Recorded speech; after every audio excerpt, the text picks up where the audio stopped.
पूरा उत्तर प्रदेश लाल टोपी वालों के काले कारनामों का ये ताजा संस्करण देखकर हम सब लोग स्तब्ध हैं।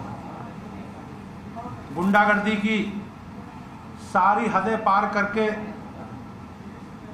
इंसानियत को शर्मसार करते हुए बूथ संख्या 13 के गांव कजरा में एक दलित समाज की बेटी की जिस प्रकार से नृशंस हत्या की, ये हम सब के लिए दुखद है। लड़की के माता पिता का कथन है कि उनकी बेटी की हत्या समाजवादी पार्टी के नेताओं ने इसलिए की है कि उनकी बेटी ने भारतीय जनता पार्टी के पक्ष में मतदान करने की बात कही थी। और ये वीडियो में कहीं ना कहीं जो उनकी माताजी का पिताजी का वीडियो आपने देखा होगा, उसमें उनके बयान में ये चीज़ें परिलक्षित हो रही।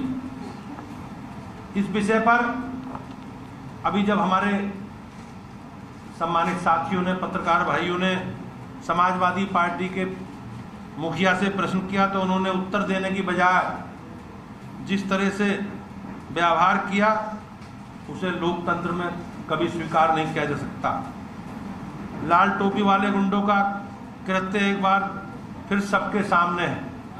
पीडीए का नारा देने वाले अखिलेश यादव के लाल टोपी वाले गुंडों ने करहल में दलित समाज की बेटी की जिस प्रकार से निर्मम हत्या की है, वो कहीं ना कहीं प्रदर्शित होता। समाजवादी पार्टी के मुखिया अखिलेश यादव जी अपनी पार्टी के गुंडों को नियंत्रित रखना चाहिए, बाकी पुलिस और प्रशासन अपनी कार्रवाई करेंगे। उपचुनाव वाले क्षेत्रों में समाजवादी पार्टी ने बाहर से बुलाकर जिस प्रकार से अराजक तत्वों को बुलाकर चुनाव को प्रभावित करने की कोशिश की है, वो हम सबके सामने है। जिस प्रकार से बुर्का पहनकर महिलाएं फर्जी वोटिंग कर रही हैं, वो भी कहीं ना कहीं आपके सामने आया है। मैनपुरी में सैफई परिवार और अखिलेश यादव के गुंडे फिर से आतंकवाद का माहौल बनाने का प्रयास कर रहे हैं। इसे न सरकार बर्दाश्त करेगी, न भारतीय जनता पार्टी, न उत्तर प्रदेश की महान जनता। इन लोगों का कहना है कि लोगों की आईडी पुलिस चेक ना करे। ऐसा कैसे हो सकता है? फर्जी मतदान करना समाजवादी पार्टी की पहचान है। जिस प्रकार से उपचुनावों की शुचिता और पारदर्शिता को सुनिश्चित करने के लिए ये आवश्यक भी है।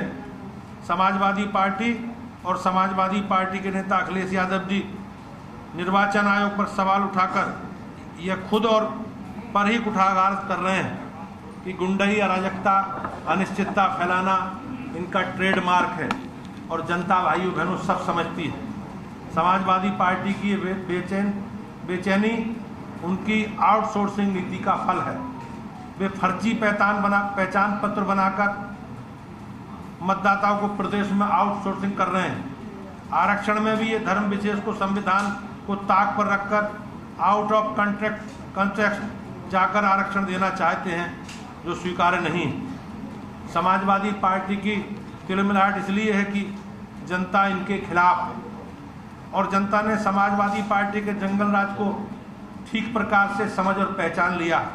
इसलिए निर्वाचन कार्य में जुटे अधिकारियों को अब धमकाने पर उतर आए।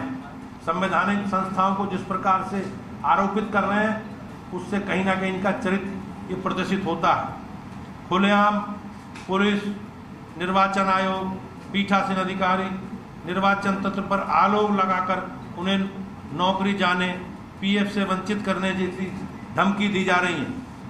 क्या ये स्वीकार्य है? इसे हम कतई स्वीकार नहीं कर सकते। मीरापुर विधानसभा को लेकर और उत्तर प्रदेश में उपचुनावों को लेकर लगाए गए सपा के बारे में आरोप निराधार है। विक्टिम कार्ड खेलकर ये अपनी नाकाबिलियत छिपा नहीं सकते।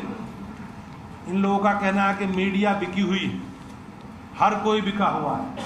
इनका कहना है बीजेपी के वोटर्स घर से नहीं निकल रहे और समाजवादी पार्टी के वोटर्स को वोट डालने नहीं दिया जा रहा।